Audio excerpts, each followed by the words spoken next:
Hello mga Mars!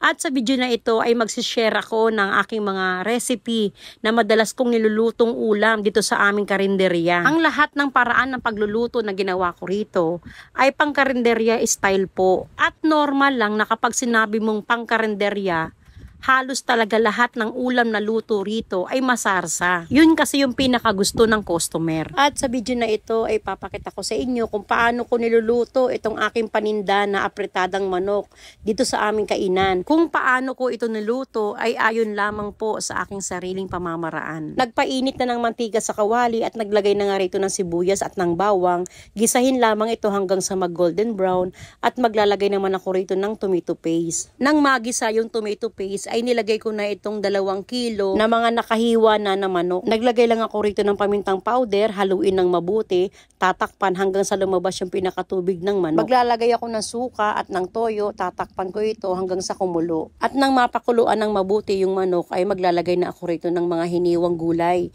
na patatas at carrots at ng tomato sauce. At isasabay ko na yung pampalasang patis, asin at ng powdered seasoning. At naglalagay ako dito ng brown sugar. Pwede rin namang hindi. Naglagay rin ako rito ng tubig, tatakpan ko ito hanggang sa kumulo at maluto yung gulay. At pagkatapos ng ilang minutong pagkulo ay naglagay na ako rito ng mga hiniwang red bell pepper. Hahaluin ko lang ito at maglalagay na ako rito ng green peas, kaunti pang tubig at ng mga hiniwang hotdog. At pagkatapos kong mahalo ay maglalagay ako rito ng pampalapot. 1 kutsara ng cornstarch na tinunaw lamang sa kaunting tubig. Pakuluin lang ng 1 minuto at luto na itong ating apretadang manok.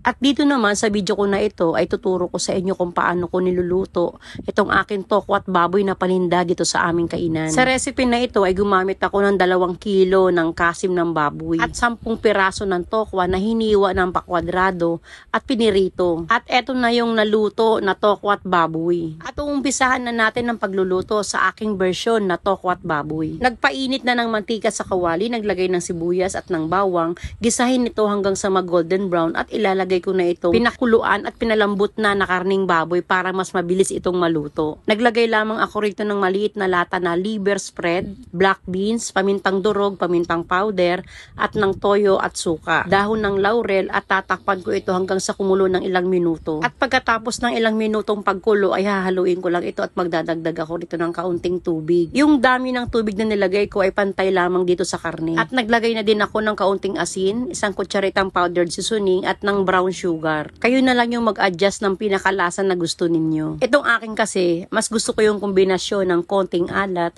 mayroong konting asim at medyo matamis. At naglagay lamang ako ng pampalapot, yung 1 kutsarang cornstarch na tinunaw sa kaunting tubig at nilagay ko na rin yung mga piniritong tokwa. At dahil luto na, naglagay lamang ako rito ng mga hiniwang kinchay. At for display na itong ating tokwa at baboy.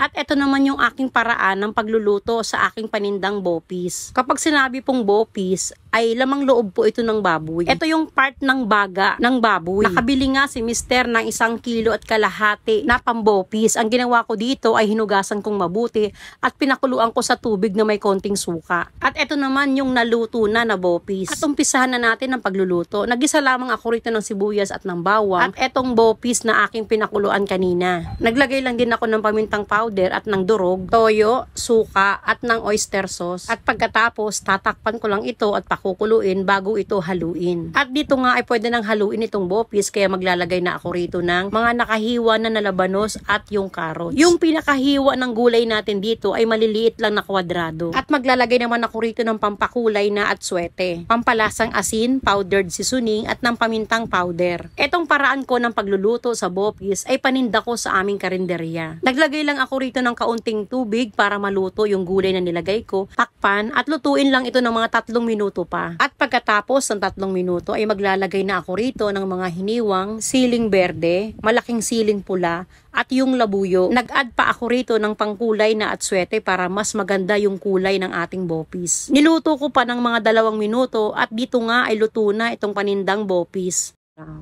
Meron nga ako rito na 2 kilo ng malaking cauliflower. So bago pa ito umitim, ang ginawa ko ay sinahog ko sa manok na nilagyan ng oyster sauce. Nang mahugasan na yung gulay na cauliflower, ang ginawa ko ay ginisa ko sa bawang sibuyas at nilagyan ko lang ng konting asin at ng paminta. At niluto ko lang hanggang sa mag-half cook. Itinabi ko muna, mamaya ko ilalagay kapag naluto na yung manok. At dito nga ay nakapagisa na ako ng bawang, sibuyas, kamatis at nilagay ko na itong 2 kilo ng manok. Isang kutsa ng mabuti tapos maglalagay lang dito ng kaunting pamintang powder, tatakpan hanggang sa lumabas yung pinakatubig ng karni ng manok. At pagkatapos ng ilang minuto ng pagkulo ay naglagay lang ako rito ng kaunting oyster sauce at ang pampalasang asin at ng powdered seasoning. Pagkalagay ng mga pampalasa ay haluin lang ito ng mabuti at maglalagay naman tayo rito ng tubig. Tatakpan at pakukuluin pa ng ilang minuto hanggang sa maluto yung manok. At dahil luto na itong manok ay naglagay na ako rito ng pampalapot.